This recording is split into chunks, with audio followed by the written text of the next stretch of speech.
La biodiversité change au cours du temps, c'est l'évolution. C'est à l'échelle de la population que s'étudie l'évolution. Ainsi, dans cette vidéo, nous définirons ce qu'est une population et nous présenterons l'origine de la diversité des individus au sein d'une population. Les êtres vivants ne sont pas répartis au hasard. Ils vivent dans un environnement qui leur permet de répondre à leurs besoins. Les individus d'une même espèce qui vivent au même endroit forment une population. Ainsi, des lapins qui vivent de part et d'autre d'une forêt formeront deux populations distinctes. Dans une population, tous les individus se ressemblent, mais pas à 100%. Dans une population de lapins, la couleur du pelage varie plus ou moins selon les individus. Comment expliquer ces différences?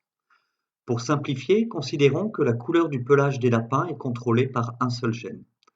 Dans la population, nous observons trois couleurs de pelage. L'information génétique portée par le gène couleur de pelage est donc différente pour les lapins jaunes, jaune clair et bleu.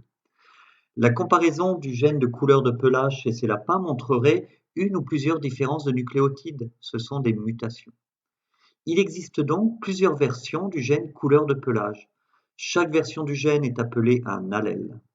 Les allèles d'un même gène diffèrent les uns des autres en raison de mutations. Au sein d'une population, un allèle peut être plus ou moins répandu ou fréquent. Dans la population de lapins, 6 sur 10 sont jaunes, soit 60%, 3 lapins sur 10 sont jaune clair, soit 30% de la population, et un seul lapin est bleu, 10% de la population. Ces pourcentages constituent la fréquence allélique. Maintenant, c'est à vous.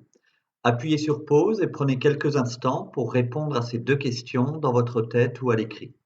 Les réponses sont à la fin de la vidéo.